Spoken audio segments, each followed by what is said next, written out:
Hello, guys. Welcome to the Black Spain Global Podcast. I am Lucy. And I'm Eugene. And welcome to day 10. 10 Wimbledon. Also, our potential last day at Wimbledon. Crazy. Definitely last singles day for us. Yes. Yeah, Eugene, how are you feeling? Yeah, it's a weird one, not gonna lie. Sad. I can't even name. Sad that we're not sad that we're done in terms of singles. Obviously Ben Shelton, Jannik Sinner match, which we'll talk about, was our main focus for today. But we did have a doubles victory. We did. Townsend, very close one as well, but it was good. Yeah, but in terms of this being our final day in terms of singles action, yeah, it's sad. Yeah, definitely. I think for me, it's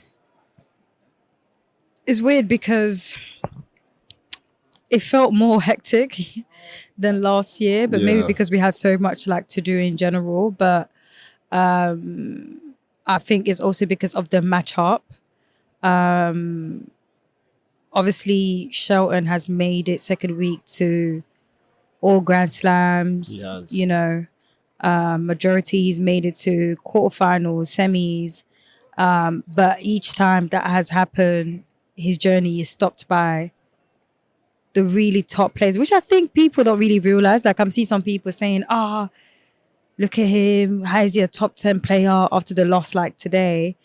And it's if you are continuously losing to those top players, it shows that you're nearly there. 100%. Especially with how quick he has risen to his potential and everything. And I'm saying potential because he's not done. He's not in his finals form, and he said it himself. He literally lost semi-finals to Sinner on at the Australian Open. Sinner went on to win that. Yeah, and Sinner went to win that. So, and I said it, no one took me seriously when I said that Sinner is on blood right now. That RG final has done something to him that I think people are underestimating. I think he came into Wimbledon looking I cannot go through what I went through, losing 3-4 match points, being so close to winning in straights and just gone just like that. Just on Sinner as well, because obviously people would be aware now that the match before, so his fourth round match against Grigor Dimitrov, he was actually 2-0 down, and then Dimitrov had to retire at 2-2 in that third set. So technically, yeah, he lost that match really and truly.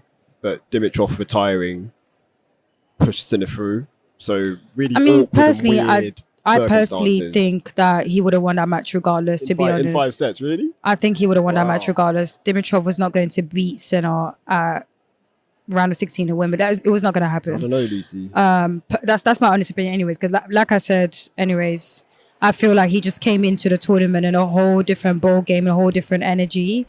So I feel like if he was ever going to lose, it would have been someone like Alcaraz or Djokovic, semi-finals or finals. And to all respect to Dimitrov, I don't think it would have happened anyways. And the level that he played just to me just proved that. But yeah, regarding the Shelton and Sinner match, it was very interesting because obviously coming into the match, we kind of felt okay, there will be even more of an opportunity because of the fact that Sinner was slightly injured from the last match. He slipped, 100%. He fell into his right arm. So there was a lot of people feeling okay, this could be an opportunity and everything. He had it all wrapped up and stuff, and he said that he was going to go. Yeah, he said he's going to go for an MRI scan, which he did. The first practice that he did, he even did it indoors. No cameras, no nothing. So we couldn't really get an idea of how he was feeling. But this morning he was hitting at the normal practice courts. His coach did say he was feeling good. He was feeling better. He was hitting. So yeah, came into the match. I even forgot that he actually had something wrong with him because boy, this guy was hitting crazy. Yeah, pretty good. He looked good. Okay, like I was like, yo, I want to see that scan in 4K immediately. I, But he was hitting really strong. His serves were crazy, which even Shelton, spoke about during his press. And you can see that you can tell that his team really sat down and studied Shelton. And to me, it kind of reminded me the difference between Sinner and the others, because I feel like a lot of the other players could have been like, you know what, it's cool, we've got this. It's only Shelton. I beat him 5-1. I mean, 5-1. Same round last year as well, or round of 16. Actually, sorry, yeah, round of 16 last year. But no, you can tell that he studied, because one thing that he did a lot was aiming for his backhand. He kept aiming for Shelton's backhand, which which is a weaker wing, yeah. at the moment, he's still working on it, as he said as well. He knew that was his weakest spot, and he took advantage of that. He took advantage of trying to return to his strong serve. Like, even during his press, you could tell that he really, really did study him. So I guess credits to Sinner for that. But I did wish that we'll get at least one set from Shelton, because straight sets was like, wow. He had an opportunity in that first set, because it went to a tie break. It did. And Shelton did get the mini break first. He did, yeah. And then he started just snuffed him out. Yeah, and he started serving a bit longer as well.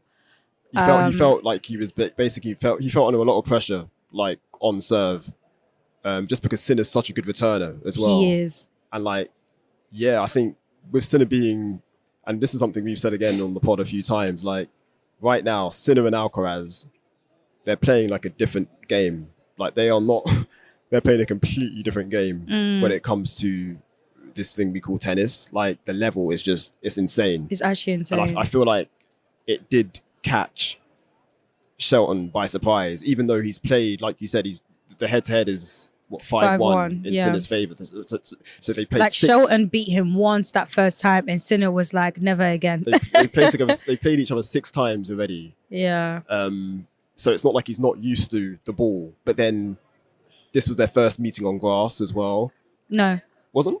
Oh no, sorry. They played last year on grass. Sorry. Shelton did say, actually, in press, that in terms of this year at Wimbledon, he's not seeing a ball like Sinner's. Yeah. So it was a completely different ball he was getting compared to his 3-4 round matches before. So again, that must throw you off, as a player. When you're, competing, all of a sudden you feel like you're in a good rhythm. You've won a few matches. You're on a good vibe, but then all of a sudden you've got this guy across the other side, that's basically teeing off and giving you a look that you've never had before. That must be a bit of a I was going to swear, but I won't. But a head muddle. Let's say that. But yeah, I think again, big shout out to Shelton in terms of just the way he's played this tournament. I feel like he's had a really, really good tournament. First Wimbledon quarterfinal. His matches before today as well. The Sonego match, which was a 4-setter, came through that. Looked pretty comfortable, even though he did lose that first set, but came through in 4 in the end. And then today, it was always going to be tough. And I think with Sinner too, I think it's difficult when you're playing a player that has an injury, but yet there's no kind of real sign of that. Sinner did not look injured today at all. For me, it's probably the best match he's played all tournament, which was crazy. Yeah. And I'm saying that I've not watched a lot of Sinner. I'm going to be honest, but obviously against Dimitrov, he was not playing to this level. Whereas against Ben today, he was on it. He really was. Yeah. So for sure.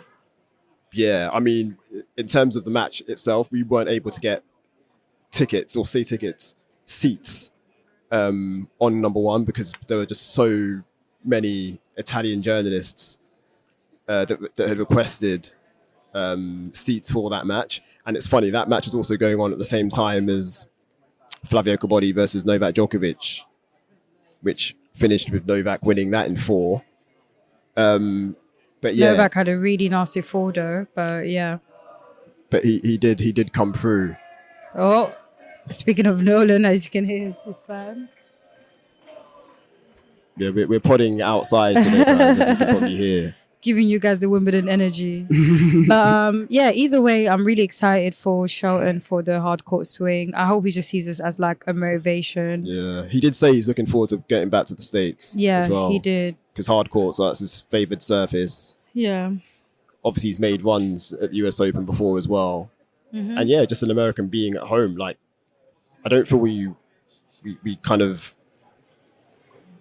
like that does count for a lot, basically, when you're playing at home in front of your home crowd, like familiar surroundings. Like, I think a lot of the Americans are very much looking forward to getting back home because it's been a long it's been a long few months really, like on tour, like basically just touring Europe. Yeah. For God knows how many months. I don't know if he even went back home. I don't think he did exactly. Yeah, like there's some not a lot of players go back home. A lot of them just stay. So yeah. So yeah, that's the end of Shelton. Impress. I think you said that. Yeah, he wasn't happy. Like he was down. Still gave like really good answers, which again is something I really appreciate from players, especially when they've like lost a match and so soon after a loss as well. Like it's difficult to come out and talk to the media like straight away. Yeah. But again, I and this is something I've always said about Ben as well. Like he's a very good talker. Like he speaks really well. He can like analyze a match, win or lose, in like such great depth. Is he somewhere? I don't know. Or people just waved from the Pims. Look what Pims does to you guys. Is this going to interrupt? Or is it? I mean, if it does, isn't it? Like, here's where it is. We're outside. We're giving the vibe. Exactly. It's authentic. But yeah, Shelton, like he there were a lot of things he said in press that I was like, you know what, fair play. Obviously, the thing about being back in America, also playing on hard courts as well. Like he was like, yeah, hard courts is his favoured surface, so he's looking forward to getting back on that as well. There was also a question that I asked, obviously keeping it positive, just about basically him being 22 years old. Like he's at the very early stages of his career, but yet he's achieved quite a lot already in terms of like Grand Slams. I messed up the stat, guys. So I said that he'd reached the quarterfinals or better at all 4 Grand Slams. It's actually the 4th round or better because he's yet to reach the quarters at the French, which he did correct me on. So shouts out to you, Ben, for doing that, and apologies. But yeah, my point was that basically he's so young. He only turned pro in 2022, and yet he's got that already like under his bow. And yeah, this is what he said. Yeah, it's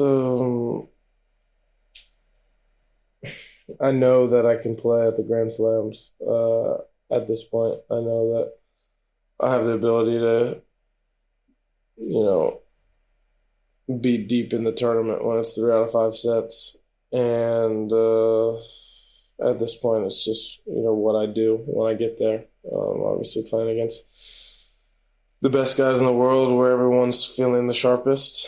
And yeah, there's just things that I have to improve on. So yes, I could sit there and be like, wow, 22 years old and I've been able to do these things and achieve these things, but my mind is, I don't know, critical. I'm a critical thinker. I'm, trying to solve problems. I know that I'm not where I want to be, and, that's kind of what I'm focusing on. Obviously, being closer and being in the later stages makes you even more hungry and makes you feel like you can do it and you can break through. So I'm definitely grateful for, these opportunities and runs that I've had to the late stages of these tournaments. But yeah, my mind is just kind of locked in on, the work that I have to do. So yeah, that was Ben just speaking about, what he's achieved already at 22. And like you said, Lucy, clearly he wasn't like, that was the most like low he was since we've seen him, obviously coming off the back of a defeat. Yeah. Still gave a good answer though. Mm-hmm. So yeah. Any last words on Ben or? No, just, you know, the fact that he made it he defended his points last year. He made it past. So I think he had a decent grass season. Finals. After that was a little bit rocky, but I think he still did pretty good. And again, he lost to the player that everyone is literally unable to beat them, especially when is at slams and deep down at slams and stuff. And yeah, hopefully eventually we'll get that win. The same way Coco's getting them wins against Iga now recently. Eventually we'll get there. It might take longer or whatever, but as he's improving his techniques, changing his game, there will be a time where it will be tougher and tougher for Sinner and Alcaraz because people will keep playing their best. Yeah. So I think basically players are still trying to figure out like the best way to play against those two. Yeah, because they change it up a lot as well. Yeah, you know, Sinner yeah. changed it up. He even talked about changing up his shoes during his press because He wore of how slippery. He wore fresh shoes today. Yeah, and of how slippery it is, like on the grass and stuff. So yeah, these guys are just different. But a massive shout out to Shelton and a massive shout out to all the single players. It's been a great run. A great slam, entertaining matches as well, especially that it was a very weird Grand Slam where, you know, a lot of the top seeds are out. Early. You know, you look at the last four of the women's, you know. All seeds though, I think, which is, well, apart from Bencic, which we'll talk about. But still, yeah. I don't think some people had that Bencic to be down, especially with how she barely played the grass season and was injured the last time she played. You know, or even Iga. I don't think some people had Iga initially. No, so, yeah. But just on the men, so Jannik Sinner now will play Novak Djokovic because Novak beat Flavio Cobolli from a set down, actually. So Novak lost the first set in the tiebreak, but then won sets 2, 3, and 4. So yeah, he's now through to the semi-finals to play Jannik Sinner. Who you got for that, Lucy? Oh, Sinner. I've already said Sinner Alcaraz final from the get-go. I'm going Novak. I said it. I feel like I said earlier, I feel like that RG final did something to Sinner Sinner's already someone who's not normal. Like, he's someone where when he thinks about a defeat, he said it before, he thinks about them even in their sleep. So when you're doing that, I was that close to win in straight, yeah, we had the best final. I don't give a heck. You took something away from me. And also, you know, the two slams that he won, are hardcore. This is an opportunity for him to show that he's good at the other surfaces as well. So that's another thing as well that, you know, that's pushing him. It's like, I don't want people to think that I'm just a hardcore specialist. I want to show and prove that I can win more. So, yeah. On the women's side, so earlier we had the 7th seed Mira Andreeva losing to Belinda Bencic in 2 tie breaks. Bencic, the only remaining unseeded player in the women's draw anyway. So yeah, she's now through to the semi-finals where she'll play Iga Swiatek, the number 8 seed, who beat Ludmila Samsonova 6-2, 7-5. Who you got for that? Iga Sabalenka final, bro. Just straight to it. Just straight to it. Which I think that would be really cool if you have that for both men's and women. So, Like so Sabalenka has Anisimova. Yeah. And yeah, I think Anisimova is my pick. So I'm going for Amanda. I just hope that if Sabalenka makes it to the final, she wins it, because I feel like that will mentally finish her if she gets to another Grand Slam final and she doesn't win it. So if she's not going to win it, she's better off losing the semi-final than actually losing the final. I think that will fascinating, do more to her, but we'll see. But I think it would be great if men's we get an Alcaraz Sinner final, and then also we get an Iga. That's pretty solid. It's pretty solid. Who are you laughing at? Sorry, we've got another podcast right in front of us recording Tennis Unfiltered and Black Swing Global. Sorry, guys, a little interruption.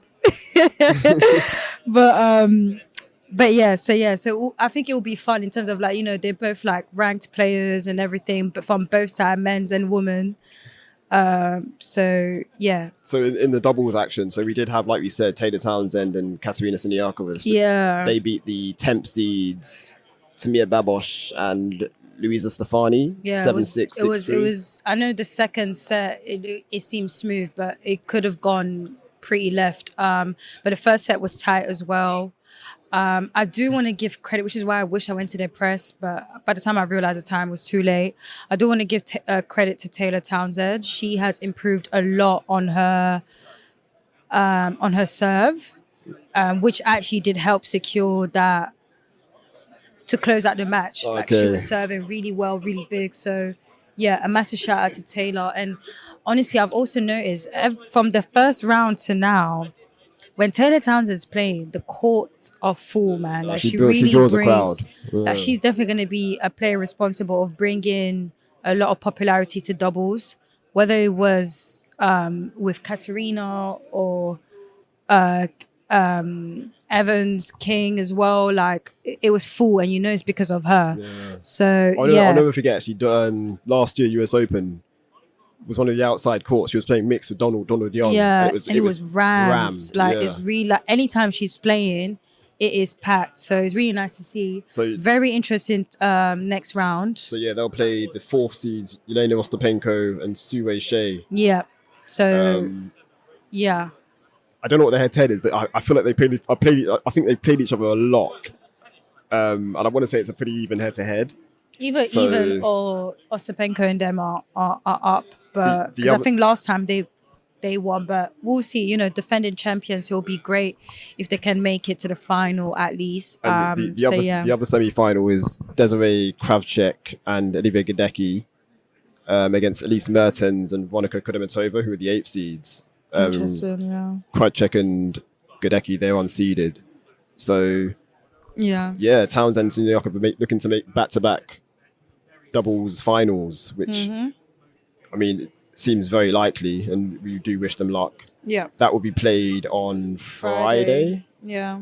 So looking like another day off for us tomorrow, Lucy. For sure. Another day off.